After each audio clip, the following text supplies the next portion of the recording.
Hello, my friends. It's writing time with Miss Latham.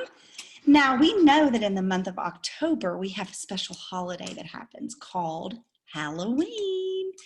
And when we're decorating for Halloween and we're doing fun Halloween stuff, a lot of times we like to talk about bats because people like to dress up as bats and people think bats are scary and things like that. So it usually goes along with Halloween.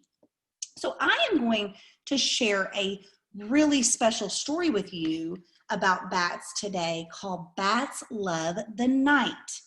Now, something very special about bats is that bats are nocturnal, which means they sleep all day long when it's light outside and they're awake all night. Okay. Later on in the week, we're going to talk more about what that means and some other animals that are also nocturnal. But for today, for our writing, you know Miss Latham likes to use the skill called visualizing. Now, when we're visualizing, we're thinking in our heads what something looks like.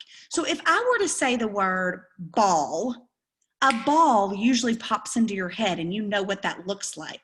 If I were to say a chocolate chip cookie, you automatically know what that looks like because you've had it before, okay? So I'm not going to read you the whole story today, and I am not going to show you the pictures because we're going to visualize today what certain parts of the story look like. And that's what your writing is going to be today, okay? So I'm going to read you just a few pages, and then I'm going to ask you to do your writing about a certain page that I'm going to read to you today. Bats love the night. Bat is waking upside down as usual. So bats hang upside down, okay? Hanging by her toenails. So they hang upside down like on a beam, and they hang upside down by their toenails. Her beady eyes open and her pixie ears twitch. She shakes her thistledown fur. She unfurls her wings made of skin so fine the finger bones inside show through. So her wings, she has fingers, okay? And the part that goes over top of the fingers is so thin that you can actually see her fingers through it, okay? Now she unhooks her toes and drops into the black space with a sound like a tiny umbrella opening. She flaps her wings. Bat is flying. Out under the broken tile and into the nighttime garden. She left her home in someone's attic and flew out into the night. Over bushes, under trees, between fence posts, through the tangled hedge, she swoops untouched. Bat is at home in the darkness as a fish is to water. She doesn't need to see. She can hear where she's going. Bat shouts as she flies, louder than a hammer blow, higher than a squeak. She beams her voice through like a flashlight, and into the echoes come singing back. They carry a sound picture of all her voice has touched, listening hard. Bats can hear every detail, the smallest twigs, the shapes of leaves. Gliding and fluttering back and forth, she shouts her torch of a sound among the trees, listening for her supper. All is still.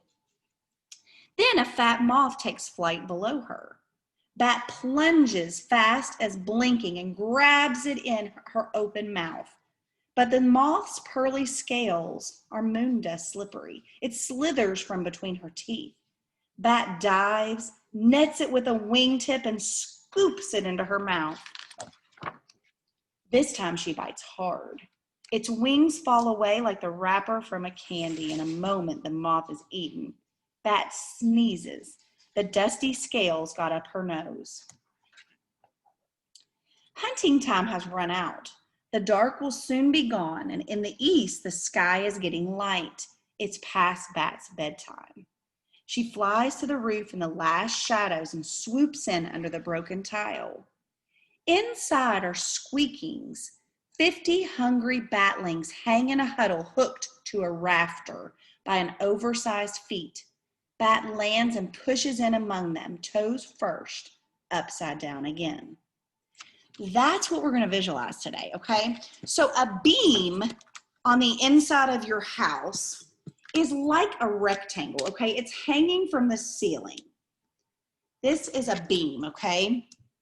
You're going to visualize what it looks like for all the bats to be hanging upside down by their toes from this beam, okay?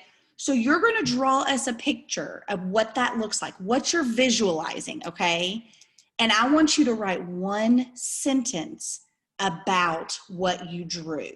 It could be the bats are hanging upside down. It could be the bats are black. Remember, when you're writing a sentence, I want you to use a capital letter, I want you to have finger spaces, and I want you to have a period at the end of your sentence. Now, you know, Ms. Dargle has been showing you how to upload a picture of your writing into this slide, so I want to see that on your work today.